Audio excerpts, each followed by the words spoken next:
Shalom saudaraku yang terkasih dalam Yesus Kristus. Kita berjumpa kembali untuk mendengarkan firman Tuhan.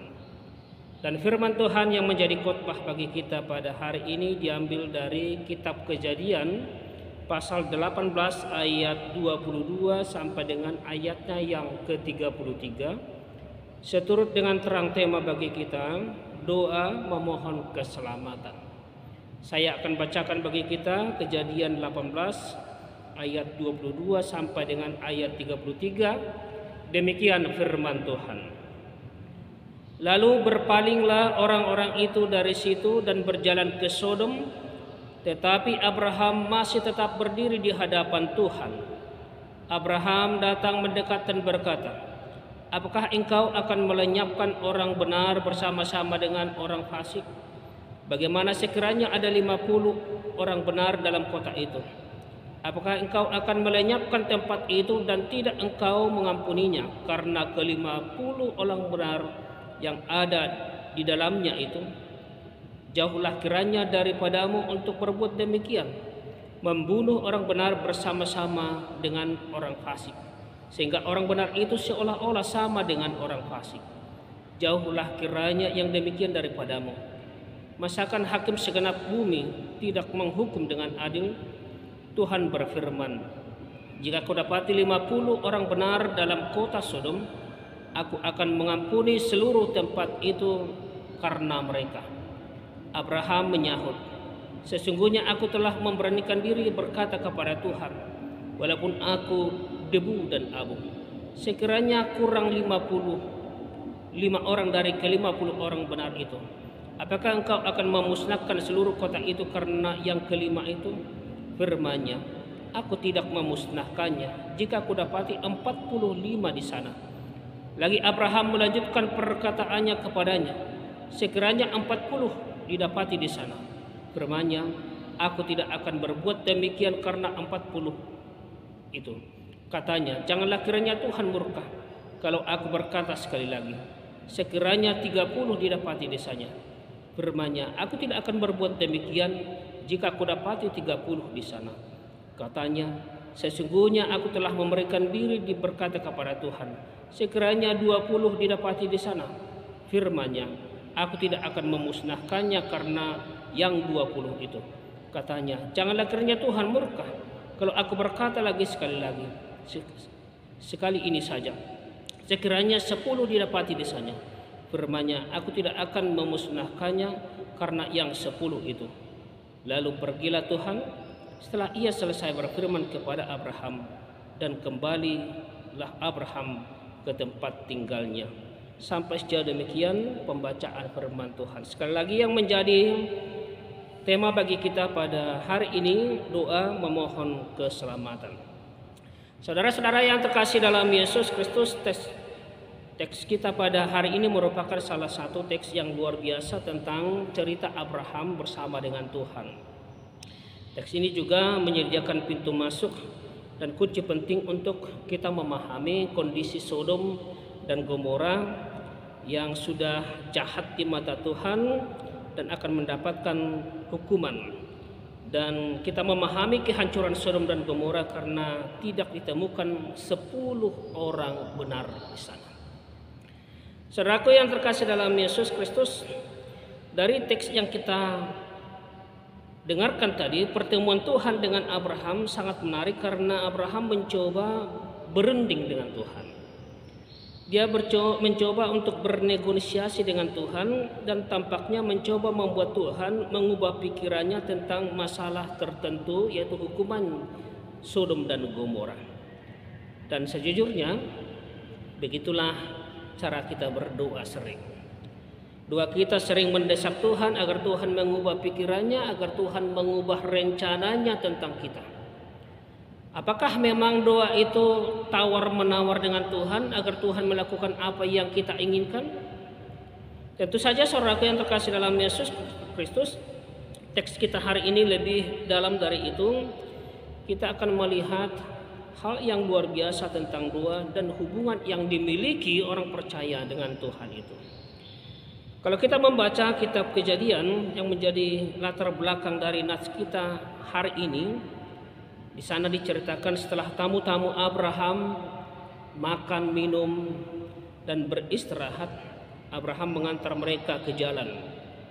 Dan teks kita hari ini tidak memasukkan dua ayat sebelum nats ini yang berisikan dialog antara Tuhan dengan Abraham tentang apakah Tuhan akan memberitahu apa yang terjadi pada Sodom dan Gomora.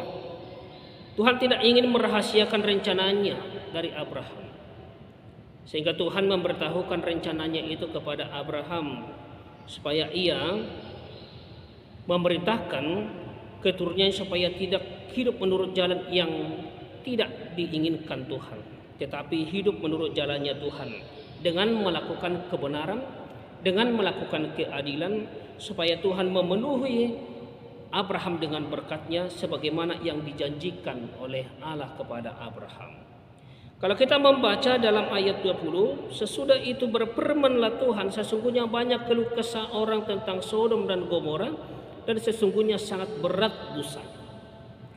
Tuhan tidak puas dengan hanya desas-desus tentang keadaan Sodom dan Gomora. Lalu Tuhan mengirim tim pengintai untuk melihat keadaan sebenarnya.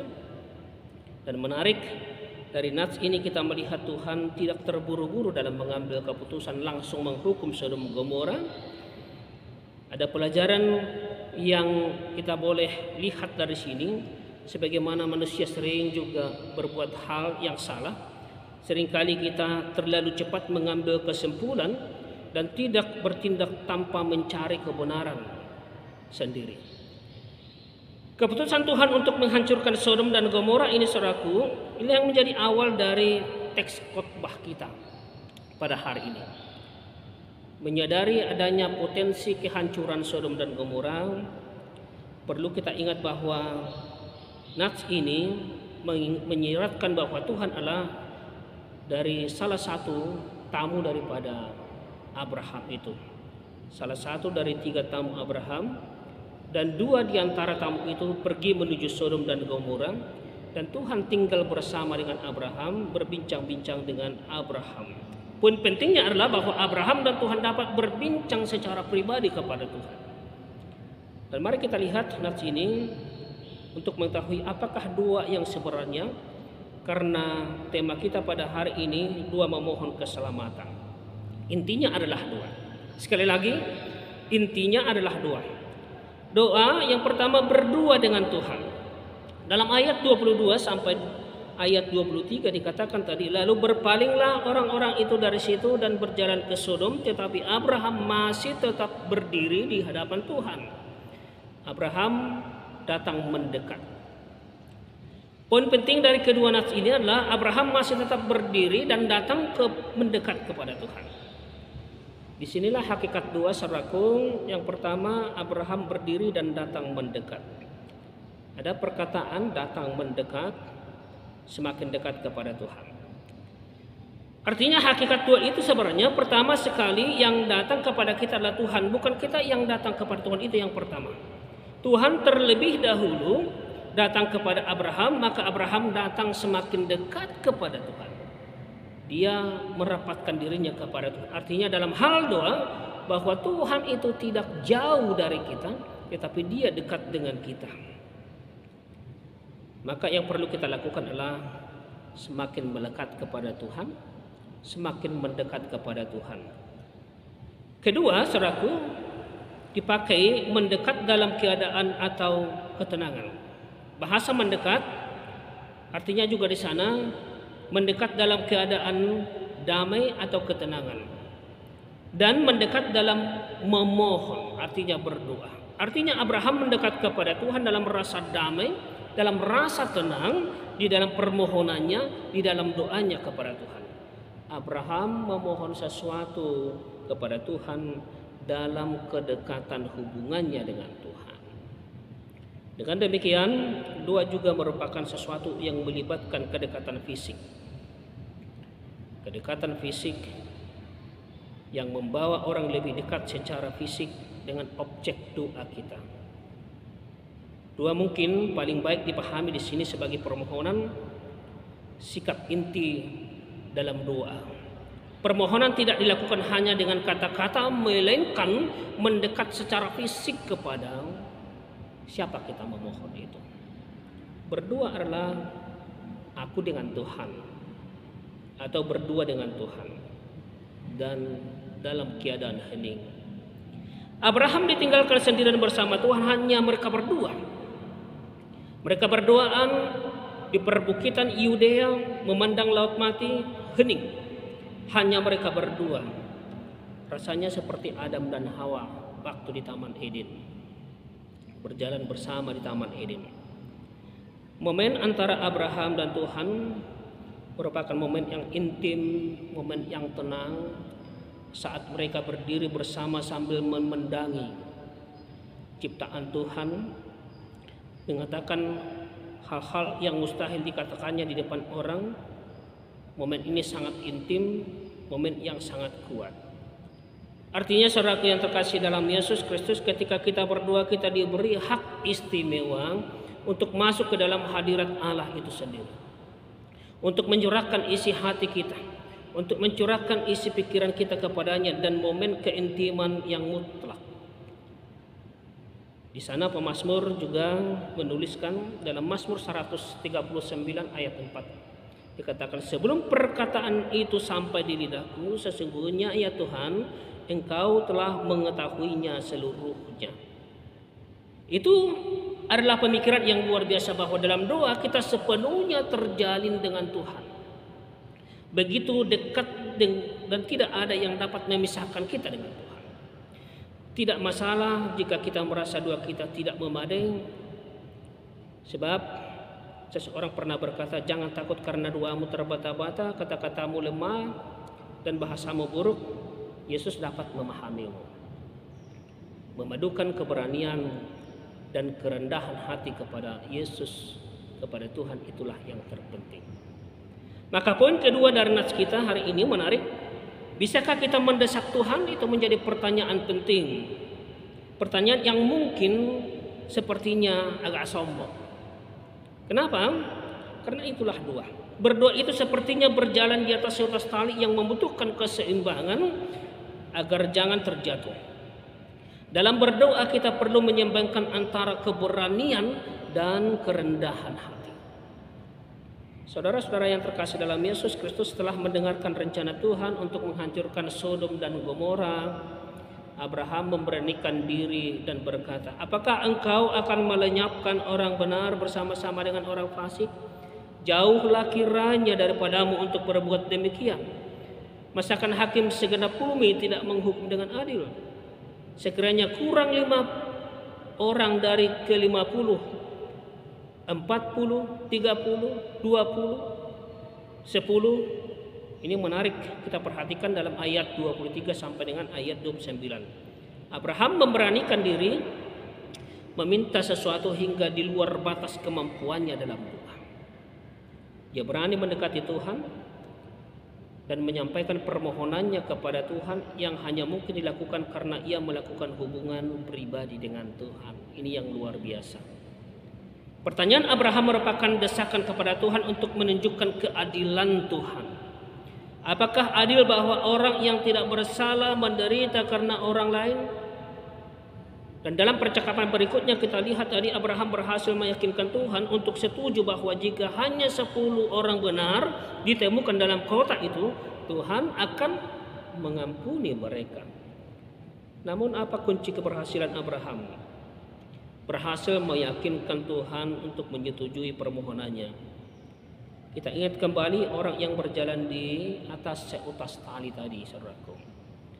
Apabila hanya condong ke satu arah, maka dia akan jatuh pasti. Tidak demikian dengan Abraham. Dia tidak hanya condong kepada keberanian untuk meminta dari Tuhan, tetapi dia menyimbangkannya dengan kerendahan hati kepada Tuhan. Kerendahan hati yang luar biasa. Dikatakan dalam ayat 27 tadi, sesungguhnya aku telah memberanikan diri berkata kepada Tuhan walaupun aku debu dan abu. Kemudian ada 2 kali perkataan Abraham, janganlah kiranya Tuhan murka kalau aku berkata sekali lagi, dalam ayat 30 dan ayat 32. Abraham melanjutkan dua syafatnya dengan kerendahan hati yang berani. Ia tidak sombong atau angkuh di hadapan Tuhan, namun ia terus meminta dengan kerendahan hati kepada Tuhan. Kerendahan hati Abraham ditunjukkan dengan tidak adanya pertanyaan mengapa. Tidak ada pertanyaan mengapa dalam doanya, atau tidak ada permintaan agar Tuhan menjelaskan dirinya dan tindakan-tindakannya atas Sodom dan Gomora itu. Saudara-saudara yang dikasihi oleh Yesus Kristus, ketika kita datang kepada Tuhan dalam doa, yang pertama kita harus berani dalam permohonan kita. Namun ingat saudaraku, kita tidak boleh lupa kepada siapa kita berbicara. Seperti Abraham, kita hanya debu dan abu. Dan kita perlu selalu mengingat hal itu saat kita mendekati tahta kasih karunia Tuhan. Memang benar Abraham dekat dengan Tuhan, tetapi ia tidak pernah menjadi terlalu akrab. Kita tidak bisa memanipulasi Tuhan dalam doa-doa kita seperti kepercayaan lain, jin di dalam lampu misalnya. Doa-doa kita hendaknya mencerminkan semangat Abraham. Abraham yang memadukan keberanian dan kerendahan hatinya untuk bermohon kepada Tuhan. Kita harus berani menghampiri Tuhan, mendekat kepada Tuhan untuk menyampaikan permohonan kita kepada Tuhan, tetapi tidak lupa tetap dalam rendah hati, dalam kerendahan hati bermohon kepada Tuhan. Seperti yang dikatakan dalam kitab Ibrani, sebab itu marilah kita dengan penuh keberanian menghampiri tahta kasih karunia, supaya kita menerima rahmat dan menemukan kasih karunia untuk mendapatkan pertolongan kita pada waktunya. Kita berani menghampiri Tuhan sambil mengingat bahwa kita hampiri itu adalah tahta kasih karunia Tuhan.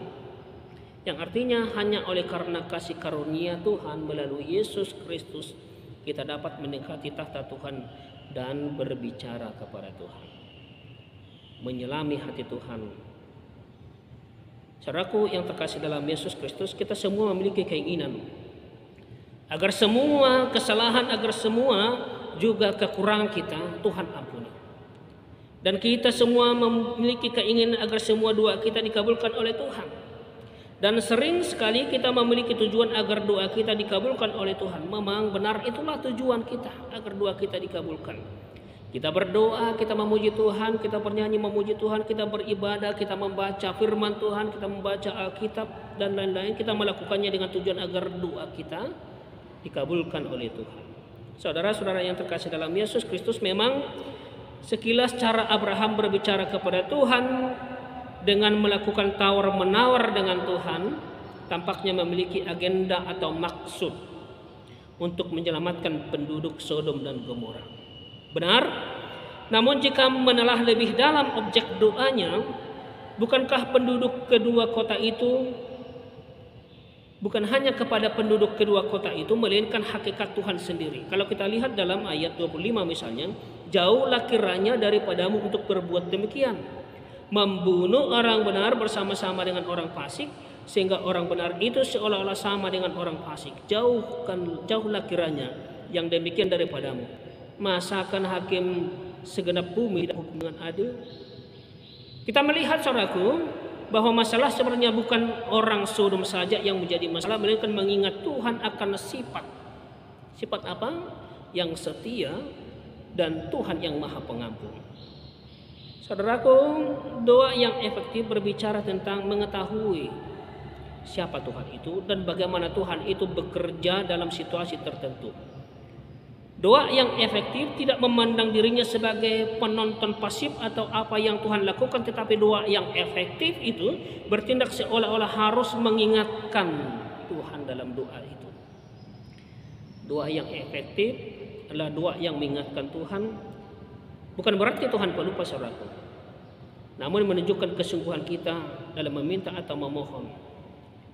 Seperti pemazmur yang mengatakan dalam Mazmur 25 ayat 6, ingatlah segala rahmatmu dan kasih setiamu. Sekali lagi, ingatlah segala rahmatmu dan kasih setiamu ya Tuhan, sebab semuanya itu sudah ada sejak purbakala. Kita mungkin merasa luar biasa bahwa Abraham bahkan peduli terhadap penduduk Sodom dan Gomora. Ya mungkin hanya berdoa, Tuhan keluarkanlah dulu keponakan Lot dari sana. tetapi ia tidak melakukannya. Abraham tidak melakukan itu. Hati Abraham dipenuhi duka dan belas kasihan, bahkan terhadap orang-orang jahat di Sodom pun dan Gomora. Abraham berpikir bahwa Tuhan sebagai hakim yang adil tidak dapat dan tidak akan menghukum orang yang tidak bersalah dengan cara yang sama kepada orang-orang yang bersalah.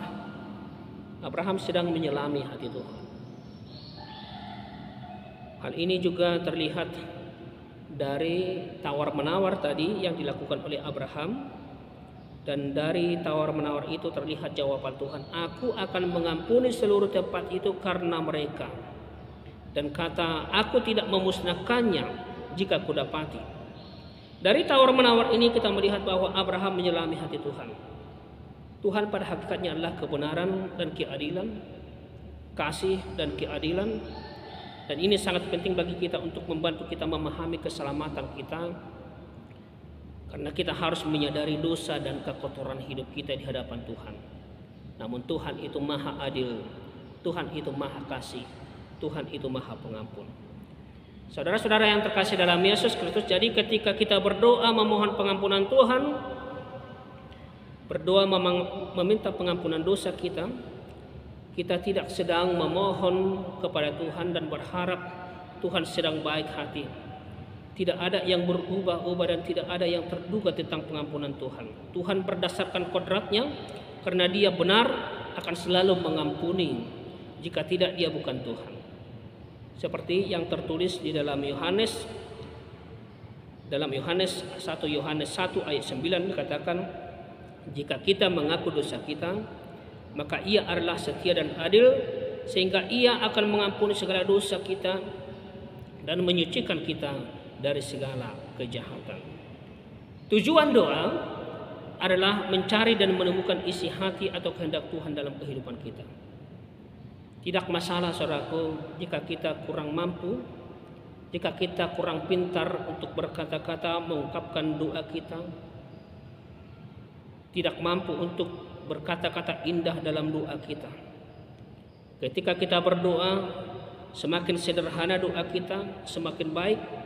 Bahasa yang paling lugas dan sederhana yang mengungkapkan makna adalah yang terbaik. Dan ingat, tidak ada lulusan sekolah doa. Namun jika kita terus berdoa dengan berani, jika kita terus berdoa dengan rendah hati, dalam kesederhanaan, dalam keintiman dengan Tuhan, dengan kesungguh-sungguhan menyelami hati Tuhan atau kehendak Tuhan, kita akan terus bertumbuh dengan hubungan kita dengan Tuhan yang lebih baik, dan terus dipakai untuk tujuan Tuhan sama seperti Abraham, menjadi berkat kepada banyak orang. Doa adalah inti dari hubungan kita dengan Tuhan. Selemah dan sesederhana apapun doa kita, itu tidak masalah saudaraku. Tuhan akan mendengarkan dan menjawab kita sesuai dengan kehendaknya, sesuai dengan kodratnya sebagai yang ilahi, sebagai Tuhan yang maha dalam kehidupan kita. Maka yang terpenting dalam hidup kita membangun komunikasi kepada Tuhan dan menjadi pribadi yang selalu bermohon kepada Tuhan, bahkan doa memohon keselamatan kepada setiap orang dari Tuhan. Tuhan Yesus memberkati kita semua. Amin.